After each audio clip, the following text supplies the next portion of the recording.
Hi, everyone. Welcome back to the Earth on Survival Guide, podcast number 51. We're on the back half of the first century of podcast here. This is a podcast, of course, for all disciplines, paths, players, game masters, enthusiasts like Josh and myself. I am Dan. With me, of course, is Josh. Hello, everybody. And on today's podcast, it's an all-email palooza, I think number 3 or 4. I forget. I kind of lost count, really. I've kind of do one about every 10 or so. And on today's podcast, we'll be handling all things quizzical and quixotic, because we have a bunch of randomized questions from the last few podcasts we finally got questions on. So, but Josh has a correction to begin with from 2 podcasts ago on our deep dive of the Gauntlet. I posted this in the show notes. I posted this in the Twitter thread and in the comment on Facebook when I posted about it, when we were talking about body control, the talent that gauntlets get at first circle. I said that it doesn't have a bonus like Clawshape does. Technically true. It does not have a bonus like Clawshape does. It has its own bonus that is not included in the little stat block, which is why I missed it, because original flavor body control from back in first edition did not have a bonus. But it actually does have a bonus that is equal to the one-handed size limit of the adept using the talent. Which is to say, for Windlings, it's only 1. For most other name givers, it's 3.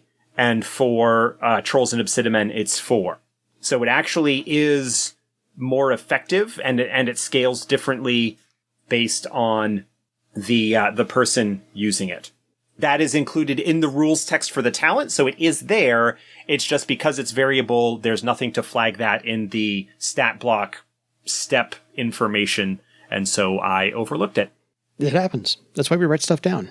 So it can be. Well, people were very quick to point out that I was wrong. It happens. So, you're human. Yeah, it happens. It's loud. Of course. Again, that's why we write stuff down. So we have proof that Josh is occasionally wrong. I'm just kidding. So since we're going to answer nothing but emails today on today's podcast, if you have any questions for us yourself on anything you've heard at all around the game or anything we've discussed in previous episodes, feel free to contact us at edsgpodcast@gmail.com. On to Nick. Greetings! I have just listened to episode 27. Yeah, I know, I'm still a little playing catch-up to say nothing. I still need to read all the rule books. Where you discussed downtime and training. Was it really episode 27? Have we done 24 between that and now? I can't believe it. Quite possibly. So Nick had some thoughts. Why should training new ranks in skills and talents require downtime, especially if the character has been actively using that skill? Sure, require training and downtime for new skills, talents, or ones not actively being used or used lightly. Yes, such a system would be very crunchy and require more bookkeeping, which FOSSA seems to be currently allergic to, but it's not necessarily a foreign idea for a game from FOSSA. Well, the original FOSSA. While it has been over 25 years since I looked at it, the rules for Star Trek RPG published by FOSSA relied on skill use for determining skill advancement. So assuming you are not adamantly opposed to such an idea from a game balance perspective, what would such a downtime system look like to you? Thanks, Nick. Correctly. It is, why should training new ranks and skills and talents require downtime? Especially if they've been actively using those. Yeah, because that's what was done in first edition. I don't know. Like, there was some... I know that in first edition, training skills took time and required training and whatnot. Yeah. So that's not anything new to the game. I think, and this is largely just kind of looking at the way things were in terms of how all sorts of downtime actions took time. It was in part to differentiate between talents and skills, which is to say that talents are able to be advanced much more quickly than skills. If you don't have that downtime requirement, some of the difference between talents and skills is removed there. I mean, you still have the cost differential. You've still got the fact that for many skills, they aren't necessarily quite as effective as the talent. Yeah. But I don't think there's necessarily anything game balance breaking about being more flexible with letting your player characters buy skills whenever it seems appropriate. I would probably look to... Well, it depends on what you're looking for. Fair. Part of the reason that the skill training and practice time thing is the way that it is as a nod to authenticity just in terms of that, if the idea that a skill rank of 10 is the pinnacle of normal progression, right? That's sort of the master, that's the highest, that's the most that a non-magical practitioner can achieve in being able to do something. That is something that should take time. And if you take the training times and the required sort of practice times, that intervening time before you can train it up some more, I think it adds up to be something like, if you do nothing but train the skill and start training for the next rank as soon as you are able, it's something like between 5 and 6 years in game time to go from rank 0 up to maximum rank. And so it is looking at the idea that there is some semblance of simulation or authenticity to it being a real place.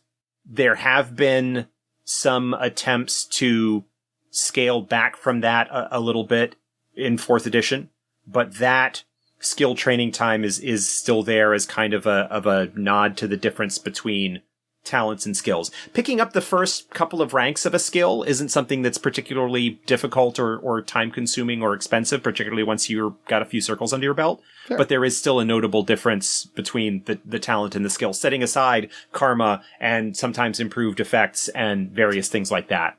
Agreed. Yeah, I don't think there's anything necessarily wrong with letting characters buy skills if they have them and have been using them through the course of the game, if it's something that comes up. I know, for example, in the Legends of Earthdawn podcast, the actual play game, we have not been like super hardcore about exactly tracking how much downtime we're actually using and stuff like that. Yeah. It's more like, okay, we've just completed an arc, we've got a whole chunk of legend points, go ahead and spend them, and like that's however much time it takes to do it. Yeah, because you're trying to get 2 and 3 things done at the same time. So I remember Cliff was like, "Yeah, you guys have a month before you leave town. Go ahead and do whatever you need to get done." Because it's however much time your character can. I mean, you still have to eat. You still got to get clean. You still have to do some other things. That you can't just do this 24 hours a day and say, "I learned this new skill and I'm a master at it in 3 days." That's not. I can't say realistic. Most of the game is based upon a magical premise, but a skill is an unmagical based thing. And you can't just read a cookbook and be a master chef right off the bat. You have to put some time and effort and muscle memory behind it. So, yeah. Right. But that's very different from a situation where, for example, someone has picked up, say, avoid blow as a skill. Yes. And ends up using it multiple times over the course of an adventure and whatnot. Why would they then need to go and train for however many weeks in order to be able to raise the skill up to rank whatever? Fair. So in that case, and I don't think it's I don't think it's that big a deal if it's something that they have been using and clearly been putting effort into using to necessarily require that. You might still probably want to look at maybe the total, factoring in the training and practice times between the amount of time that you let somebody do that, just to reflect how long it takes to actually get good at something. Fair. But, whatever works for your game, that's fine. I don't think there's any kind of problem there. Yeah, I just, whatever rank you already have, take that many days off of the week in training it. If you've already got rank 4. Well, I don't even know that you would necessarily need to do that. No. Like, for example, where's my player's guide? Yeah, because I was thinking, if you, like he says, if you already know, a few ranks in it, but it still takes 2 weeks to learn it, if you've already got it at rank 4, take off 4 days because you've already done, the heavy lifting essentially, and you're just learning some more nuances about it. So take off some time based upon the ranks you already have. What that ratio is, I'm not entirely sure. Well, that's certainly one approach. What I would say is that, let's say, for example, somebody has rank 3 in a skill. Normally, to train to rank 4 would require 4 weeks of training, and you would have needed to have waited at least 5 weeks before training that if you were at rank 3. So you're looking at, 9 weeks, assuming that the character is using it. Like that's part of what the training time is to, indicate the dedicated time that they are practicing or using that ability. Yeah. If they are using it regularly in the actual game sessions and whatnot, and it's been 9 weeks since they bought rank 3. Yeah. If you want to let them buy rank 4, yeah, that's probably fine. I don't think there's anything too difficult with that. Yeah. If you're running even less strictly in terms of a calendar of how quickly things are going, then just maybe look at it in terms of story arcs or adventures and kind of base it on that. Or maybe, whatever. If you want to keep tick marks of how many times it was used successfully, you can shorten your training time. If you tried it and it was unsuccessful every single time, you didn't learn it enough. There are a number of different ways that you can approach it. And I don't think that as long as you're consistent within your table and you're all having a good time, I don't think there's necessarily anything really wrong with it. I still think the game should tend to focus more on disciplines and the magical talents that they pick up rather than on skills. Fair. But there are a lot of skills that are particularly useful to pick up because of choices that you might make in your character's progression. Mm-hmm. Like, for example, Avoid Blow is available to Nethermancers, but I didn't take it as a talent for Virag, so I picked it up as a skill. Yeah. In part because I've got a spell that enhances it, so I don't need to boost it up that high. Mm-hmm. But, that's the kind of thing. I imagine as long as you're being consistent within your table group and, spending the legend points for it, obviously, then I think it's fine. I don't think it's that big a deal. Fair. So a couple of ideas for you right there. Thank you again, Nick, for a 10-minute discussion that Josh and I got to have on that. So from Matt, another fine podcast, guys. A couple of suggestions for the almost all Windling group. We had 5 Windlings and 1 Troll, I believe, was somebody submitted the question to us. Somebody asked a question a few weeks ago about that. Yes. 1. Go ahead. Have a lot of little creatures. The Fuzzy Wuzzy effect. I'm not sure if that's creatures to throw at the party or just everyone gets their own little tag along, pet. I'm not sure what he means by that. Number 2. I'm not sure either. Have one creature with high armor or a high death rating. The Glabberog is a great creature for this. Throw the Glabberog at the whole party of Windlings and Troll. Thoughts? Yeah, something like that. Depending on the group makeup, that certainly could work. But you need to keep in mind when you're doing something like that single creatures, you can run into problems if you're doing a single creature against a group, as some of the fights in the Earthdawn podcast game have revealed. That, we had a Jehuthra that had some masks added onto it, and it went down very quickly because we were all able to gang up on devote our Alpha Strike stuff on it, and got some lucky rolls as well. Obviously, that certainly doesn't hurt. No. Yeah, I mean, again, the effectiveness of something like a single high death rating, high armor creature will depend on the exact makeup of the group. And that's, increasing the armor value and the death rating and the unconscious rating of the creature can certainly make it survive longer. Mm-hmm. So that's one option. I would prefer the more of a multiple creature situation. Again, one of the things that you run into with Windlings, unfortunately, is their mobility and their ability to fly.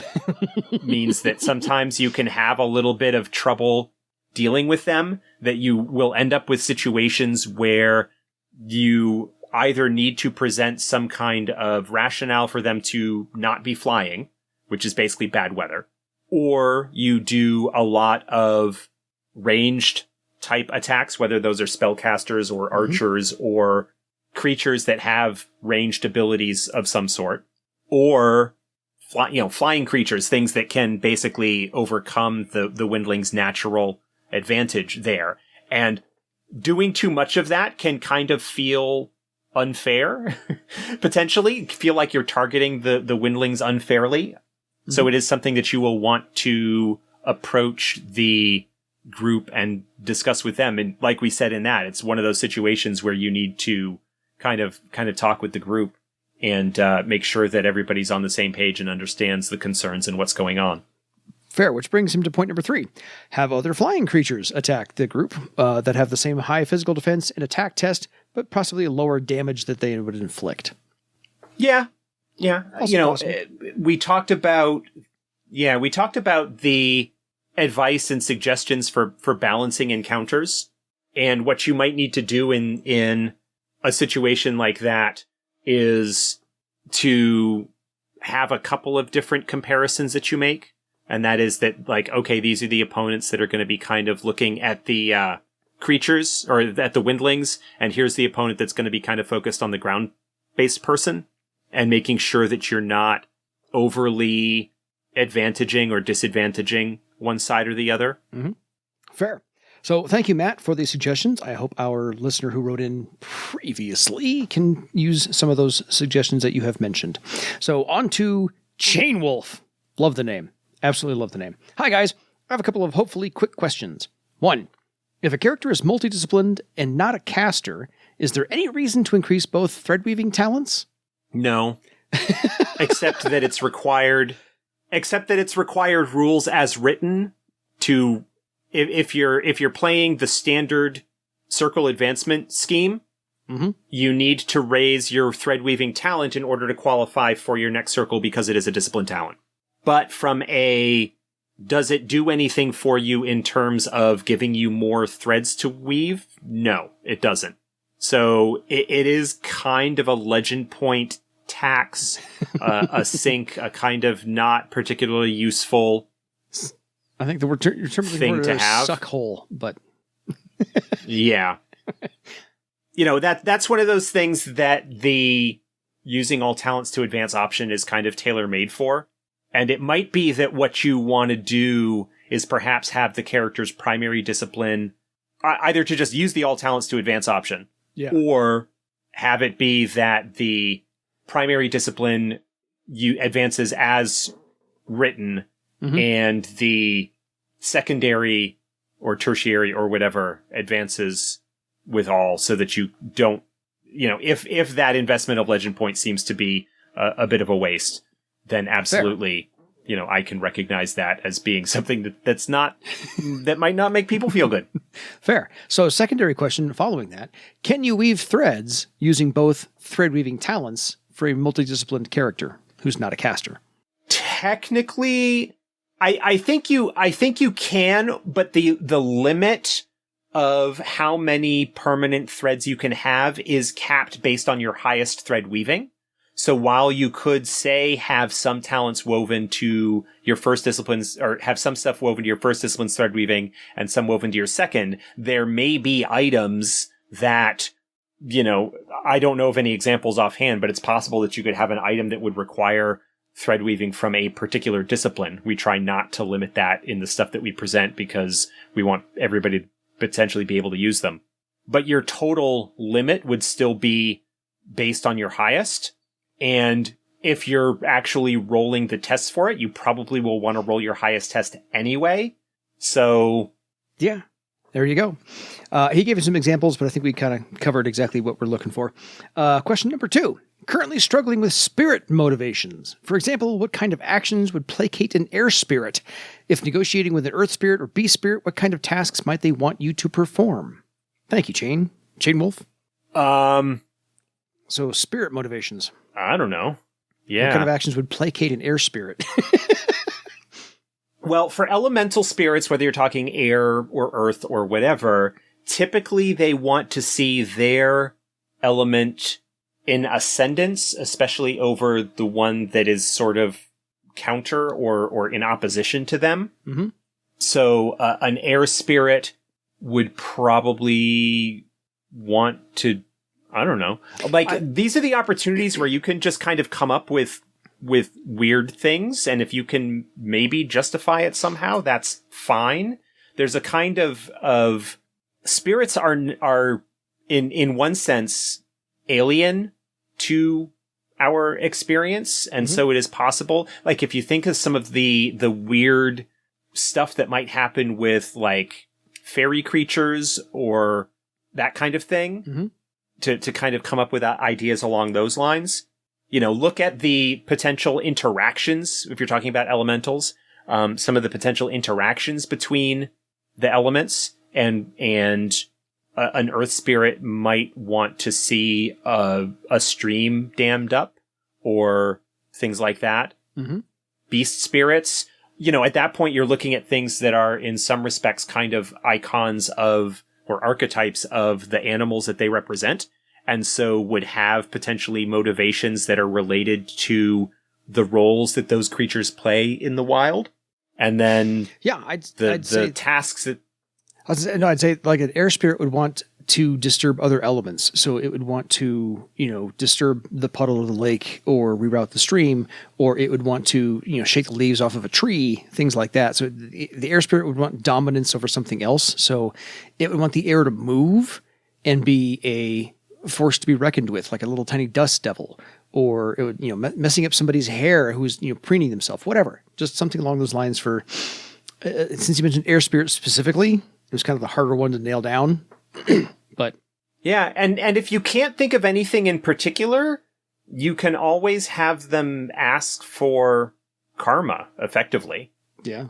Or, that's, I mean, it's kind of a shorthand, but basically giving them a little bit of additional magical power will make that spirit eventually more powerful and more able to do the things that it wants to do.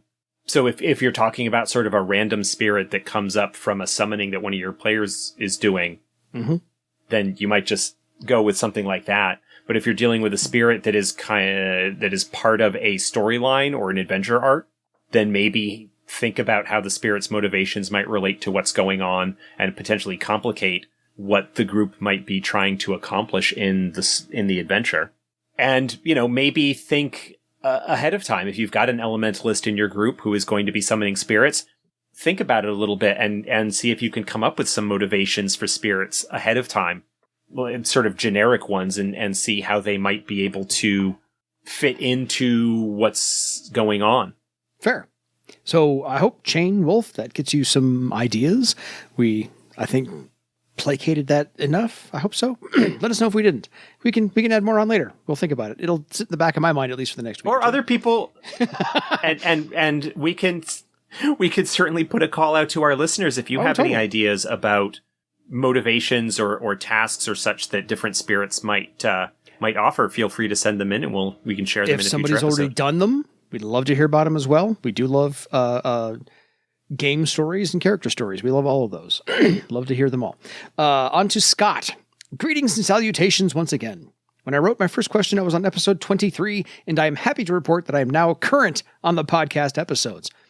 Thank you for catching up. Thanks, Scott. We like it. I have a question regarding the current as of the time he sent that in. There have been a couple released since then, but that's fine. I'm sure he is still current. Absolutely.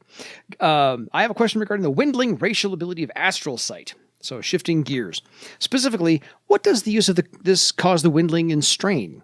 Given that it is a racial ability, my first instinct was to say that it doesn't. However, I have listened to the two Earth Dawn Actual Play podcasts recently where the Windling character using Astral Sight did take Strain. The rule in the player's guide on page 55 says that all Windlings have access to the Astral Sight talent, so I could see where Strain would still apply. However, this seems strange since the vision racial ability for other races doesn't seem to have a similar drawback. For example, the heat sight of dwarves and the trolls and the low light vision of elves and orcs just work. Shouldn't this be the same for Astral Sight for Windlings? Still enjoying the podcast. Keep up the good work. Scott. Of the Antarctic. Yeah, the main reason for that is that in previous editions, back in first edition, the Windling Astral Sight ability was separate and distinct from the Astral Sight talent. And the Windling ability only caused strain if the Windling rolled a 1, but it couldn't get raised at all. It was always, if they were using that ability, it was always their straight perception. Mm-hmm. And there was another version of astral sensing that was available as well, the wizard spell Astral Sense, yes, which no longer does that. Right. So you kind of had these different things. The Windling Astral Sight talent ability now basically gives them access to the talent, and for simplicity works the same way as the talent. So the Windling would take strain for it. I don't know that all that the racial, that the heat sight and low light vision do is overcome a potential penalty in certain situations. It doesn't grant any kind of additional insight into the information that the character might learn from perception or awareness tests, but Astral Sight does provide additional information. Fair. I could say that the low light vision is based upon something that actually exists on Earth right now, which is creatures who operate at the bottom of the sea, and they have really large eyes. And so basically the dilation of the pupil for humans on Earth right now could actually maybe do something or something along those lines, compensate for that. And I know a certain amount of snakes are what they call pit vipers, and so they actually have a heat sensing thing. So the heat sight of trolls, dwarves to do that, I think would be just simply based something along those lines. And my game master actually is a geek and did find out that heat sight, or the Kirlian photography we actually use, the infrared photography we use, cannot see cold-blooded creatures in a room because their temperature actually mimics the room itself. There's no temperature gradient. Yeah, there's no temperature change. So you can't notice them until they move. So if you're so he did that just to throw some reptilians at us who were cold-blooded in a cave. So just so that you know. But I think that a windling accessing the astral plane is a magical thing, and being able to see a magical pattern that way would cause the strain. So that's my rationalization. Take it for what you will. I'm done. Yeah. So on to Riley.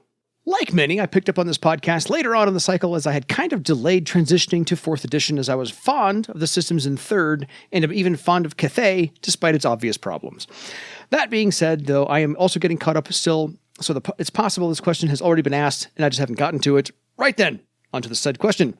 When development for 4th edition was started, was there any discussion or consideration about getting rid of the incremental numerical attributes and simply replacing all the base stats with just using the steps? Obviously, the defensive stats, curve, mystic armor, and a number of other secondary traits would have to be overhauled dramatically in this process, but it would have dramatically streamlined some parts of the character creation, as the attribute value / derived traits / steps process would have been deeply simplified, and you wouldn't have a secondary number. That in many ways is just kind of a mechanical throwback, considering that number literally only exists to generate other derived values. Was this a part of the system that was just determined to be an inviolate part of the design and had to stay? Or were there reasons in development that you didn't go that way? Always enjoying the podcast, Riley. So it was not something that I considered while I was doing the early development work on 4th edition, for a couple of reasons. One, I was not comfortable enough in my own design space in experience to want to tackle that potentially dramatic a shift in terms of how things were handled. Mm-hmm. So it was a little bit of uncertainty about how to approach that.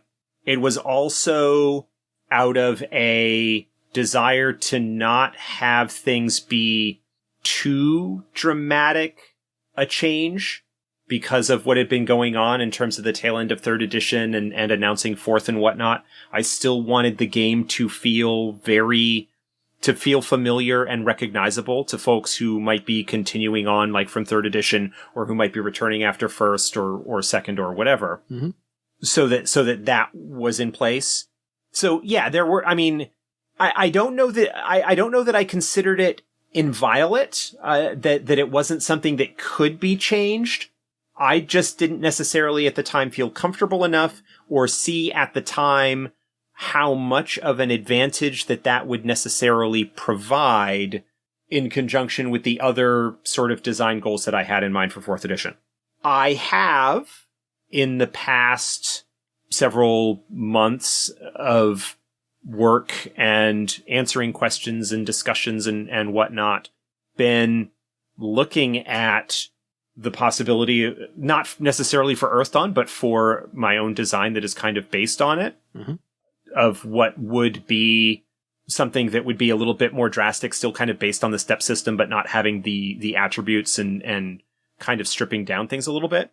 So it is something that I'm considering now. I don't know hypothetically for a as of yet non-existent 5th edition of Earth Dawn, it's possible that something like that might get approached.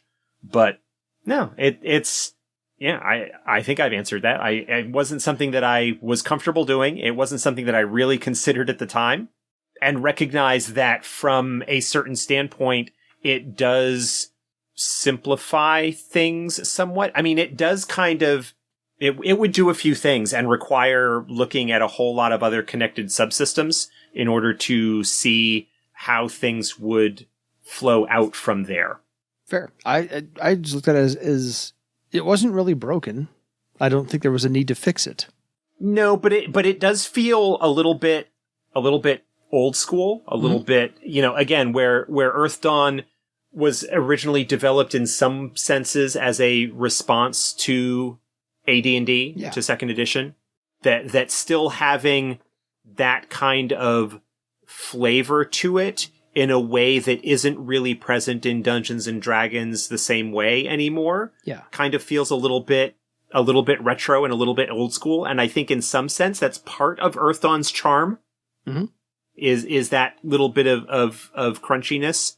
But yeah, I can absolutely recognize, especially as I get into reading things like, and look more closely at games at like things based on Fate or Cortex or whatever, in terms of, simplifying some of the way that things work.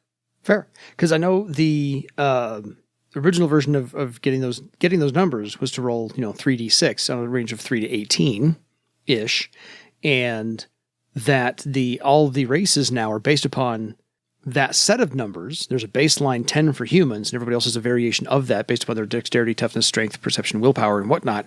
And so you have to get those numbers and have those racial distinctions so that you can therefore get those proper step numbers and go from there. So I tend to look at it as more foundational, but that's me.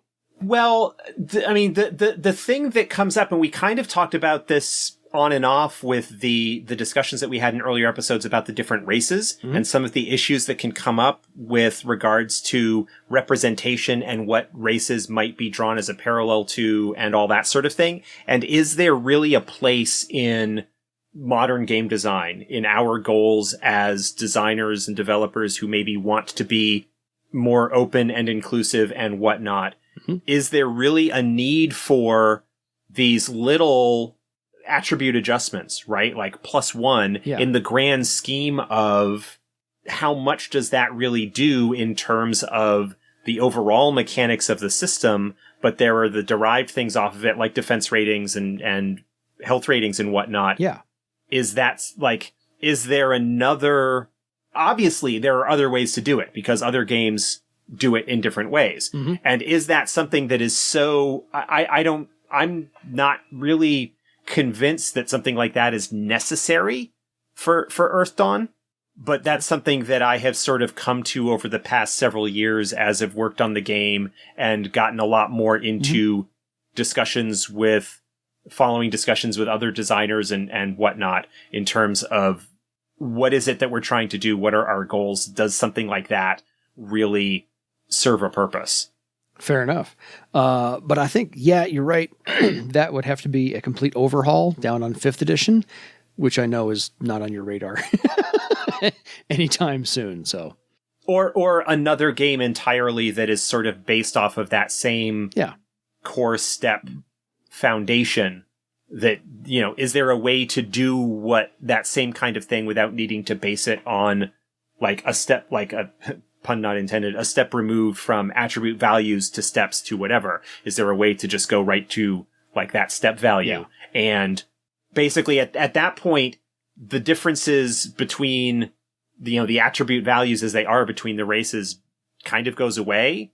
Like the need to have those there because there's not a lot of gradient. There's not a lot of variety in terms of those base attribute stats that you have. Like everybody, tends to end up with like 5s to 7s. Yeah. The occasional step 4, but like step 4 to 7 in terms of that, like isn't when you start getting into talents and skills and whatnot being added on there, the attribute, especially as characters advance, becomes less and less important in the overall scheme of a character's power and ability. Yeah. The other flip side of that, though, is that you end up with name-giver races like the Windlings and Obsidian, and to a slightly lesser extent, Trolls, who are on the extremes of the continuity of racial ability. Yeah. Right? If somebody wants to play a Windling, what do you do? Like, how do you limit their step? How do you determine, like, there are a whole lot of considerations to come into play. Like, where do you get into it? Do you even worry about it? Do you just kind of hand wave it and say, if you are going to be playing an Obsidian, presumably you are going to be taking a really high strength. Yeah. And just leave it at that. So there are a lot of considerations that would come into play there. And, you know, I think there is an expectation for Earth Dawn, especially at least for veteran fans of Earth Dawn, to come to that and have that familiarity, the way that things are put together there, that with a new design, like, again, based off of that kind of step system idea, but not wedded to all of the legacy that the 25 plus years of Earth Dawn have along with it, that would be a lot more willingly accepted. Because of that. Fair enough. Okay. Riley, fantastic question to ask. I don't think it had ever been delved into that deeply before. So I appreciate you asking that. So on to the last email of the day from Dustin. Hi, gents. While I'm asking this question within the context of the discussion of poison onset timing, it has a much wider relevance to the duration of effects of many other types in Earth Dawn.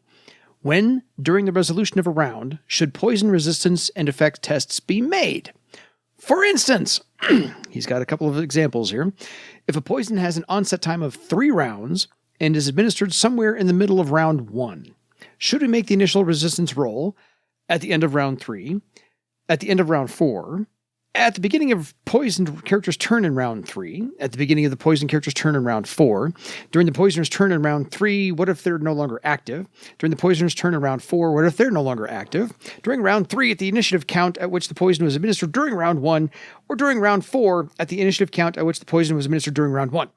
I'd assume further interval rolls would be made according to the same logic. Based upon my reading of the rules, I think number 1 is the simplest and proper answer here, but that's not at all obvious since there is no end of round, air quotes, phase to Earth Dawn's combat procedure. He'd love a clear answer. Thank you, Dustin. We might get into the weeds on this one. Okay. The way that... That's fine. I can see it being handled 2 ways. Personally, the way that I would handle it would be to handle the poison rolls at the same time that the character who is poisoned, that is to say the target, that is to say the victim, to handle it at the same time that they are acting in their round, regardless of what their initiative might be. Like, you get hit by the ghoul, and so when your turn comes up, that is when you handle the resistance rolls and the effect of whatever might happen. Yeah. That's the way that I would probably handle it, because then it's linked to the character that is being affected, and so you handle all of their stuff kind of at the same time. And it is an instant onset time. The other, well, whether it's instant onset time or whatever, in this case, right, like in this case, what I would do is I would say it would be what he had as option 3 on his list in this example. It's a poison onset of 3 rounds. Right. He gets hit. That's the first round. 2 rounds later, so what would be sort of round 3, on that poisoned character's turn, they make the resistance test, and if failed, then they suffer the effects of whatever, and that gets all resolved on their turn, sort of at the beginning of their action. Because it doesn't really depend upon what anybody else is doing. It depends upon when that character was affected. So if it's 3 rounds of onset time, it's what happens to you or what you can do about it on that third round. I mean, you can get into some weird stuff with regards to, because initiative might be high one round and low the next and things like that, where the actual amount of time that is happening might seem weird. I can understand the concern there, like, I got poisoned. I acted like, oh, because I rolled really low on my initiative, I acted on count 2 this round. The next round, my thing, and I, like, the poison took effect. The next round, I blew up my initiative die 3 times, and now I'm acting on 21. Yeah. I'm immediately getting affected by the poison again if it's a, next round or whatever. So I can understand how that might seem a little bit weird. So personally, I tend to handle it when the character who is poisoned is taking their turn. They need to make the rolls relating to the poison and whatnot. Yeah. That makes sense. The other option is to handle all of that stuff at the end of the round. In this case, it would be what he had as, I would handle it as option 1. He got poisoned on round 1, but it's a 3-round onset time. So round 1, round 2, round 3. At the end of round 3, then you make the resistance rolls and stuff like that. Yeah. Again, like we've talked about this with some questions in the past about initiative and like cyclical initiatives and how different roles can mean people are acting out of turn, and how do you count the duration of a spell? Is it based on the targets or blah, blah, blah? Like, do they get a proper number of actions? And I think as long as you are consistent about it at the table, understanding that, like, the purpose of, say, a buff spell is to provide a benefit to the character for a certain amount of time. Yeah. Making sure that they are getting at least some benefit from it, and not having that sort of thing. Yeah. And so I think either handling it on the poisoned character's turn on their initiative count, or at the end of the turn, then handle everybody's stuff at the end. I think those are probably the best way. And that unless you're dealing with a special case like ghouls, for example, where their poison goes inert if they are killed, you don't need to worry about the poisoner being necessarily active. But if you want to handle it during their turn, you do run into the problem of, well, what if the poisoner is no longer there? Hence, you connect it to the character that is affected by that. And it makes a little bit more sense in terms of being able to keep it going. Yeah, fair. I know. I would not. I would like his last 2 options, 7 and 8, where you are keeping track of what initiative count on the initial round that the poison was administered on. That's way too fiddly for me. I wouldn't do that at all. Fair. I agree with let's make it easy on the game master as well, because they have enough going on their side of the screen. But I also know that, so in some cases, it's a magically based poison, air quotes. And so if that creature dies between puncture and onset time, it doesn't matter. But I think it's for the chemical version. Yeah, I mean, that's for the chemical version where it's in your bloodstream. Different story. Yeah, the Cacophyan, the ghoul poison is kind of a special case that has its own rule about it going inert if the ghoul that poisoned you is killed. Yeah. But for the most part, like as a general rule, I would say handle it either on the character who is poisoned turn, and count the round that they actually got injected as one of the 3 of the interval count, right? 3 in the example, or at the end of the round, handle all of the poison stuff at the same time, but still counting the round that the person got affected as round 1 of that interval period. Fair. So if it's an interval of 3 and if they get targeted by the poison on round 1, then they would make their first test on round 3, and then round 6 and round 9 and round 12. Yeah. And go from there. Totally. So, like most things that Josh has that really can be summed up, keep it simple. I understand. Try to. Yeah, I understand really wanting to get it nailed down to a specific formula that can be applied every single time, but really logic dictates a bunch, and keeping it really simple makes the game just go a whole lot faster. So to Josh's point, yeah, that's 2 best ways. Yeah, and anytime you start dealing with a duration, extended duration timing kind of situation, like you need to kind of make that decision and look at the consequences that it has in terms of what it does. This is why, like, the generally speaking, spell effects, short-term ones, will last until the end of the next round. Yeah. Combat in RPGs is broken down the way that it is simply to manage everything that is going on. Yeah. It is not necessarily intended to be a sequence of events the way that you have in, say, like a video game RPG where things are based on where where you have that kind of turn-based situation. It's merely a way of managing the situation and the amount of time that is actually taking place. A lot of things are really more kind of simultaneous than that. Mm-hmm. And so other like spells tend to end at end at the end of a round. There isn't a formal like end of round phase. Yeah.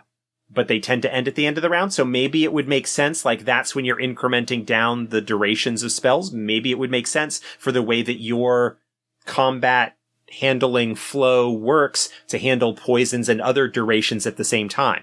You know, like you have the effect go, the duration goes into effect, and then at the end of each round, you kind of increment or decrement the remaining durations and handle any rolls associated with those things. I could also see whatever furthers the story along. If it helps the story to say, well, resist the poison first, then you can act, or act first and see if your blood, if your adrenaline's racing that much and the poison gets into you that much faster, do it at the end of the round. I don't know. Yeah, I don't know. I mean, I think that's a situation. Well, I think that's a situation where you where you don't make the mechanical decision based on what you want the narrative to be, but you kind of steer the narrative based on what the mechanical results are. Yeah. And as long as you're consistent and you pick something and you go with that, then you kind of flow the narrative that you are weaving for a combat encounter or something like that from that standpoint. Yeah. Yeah. If all of your teammates fall in round 2 and you're waiting for the poison onset in round 3, maybe it's more heroic to fight off the poison first and then get back in the fray. I don't know. Depends on what happens in that middle round. So just tossing it out there. But no, really, to Josh's point, keep it simple, be consistent as always, and kind of go from there. So that wraps up kind of our last. I mean, it's not simple, hence the question. But if you are a game master, find the method that works for you in terms of keeping track of the flow of events and what's going on in combat and all the stuff you have to keep track of, and find the however you are managing the flow of the battle and the numbers and the statistics and stuff that you have to keep track of, and find out where in your flow it makes the most sense to have these notes so that you can resolve them, then go from there. Again, I've given what my top 2 suggestions would be, and I can see the advantage or disadvantages of handling them that way. Yeah. But good on you for posing 8 possibilities. I mean, you really, really thought about that one. Not going to lie. So yeah. I give you credit for breaking it down that exact. Sorry to dash your hopes. But yeah, just keep it as simple as you possibly can. Otherwise, folks, that'll about wrap us up for this episode. We got about a minute or so left to get a couple things in. If you have any questions for us at all, we love getting them. We love hearing your character stories. We love hearing about what's going on with your game. Feel free to email us at edsgpodcast@gmail.com. It's limitless. Give us the longest emails you can. We'll truncate as necessary. Give us short emails and nice questions and offer up anything else you want for advice. We'll take it and, talk about it as much as we possibly can. There are many social media platforms you can reach us on. But first, I want to say, we put out a call a few episodes ago about hearing from our female listeners, and I don't think we have. So I'm asking again. I know there's a couple of, by our stats on our webpage, we've got a couple of female listeners out there. I would love to hear from you and your experiences with the game. Even if you don't want us to read it on the air, read them on the show, that is absolutely fine. Just let us know that that's the case, and we will just kind of have it just for us. But we absolutely would love to hear from folks. Yeah, because I know there's some women playing in the live play podcast that I've been listening to. We've got some. There are some. We'd love to hear from you, ladies, women. By all means, send us your stuff. So, any further thoughts this week, Josh? No, I think that that just about wraps us up here. I hope everybody's doing well. We are in the sliding down to the tail end of the year bit of things. We're in the 4th quarter of the longest decade on record. 2020 is the longest decade of the year. So, yeah. This year has been a hell of a decade. So we hope you're all doing well wherever you are, whatever you might have going on. We certainly appreciate you continuing to listen to the show and sending us your questions and feedback and making us recognize that we are not just gabbling off into the void. Which happens. But join us next time for another conversation. Reach us on Twitter. Join the Earthon Guild on Facebook. Join the FASA Games Discord. You know where to find us. Check out the show notes.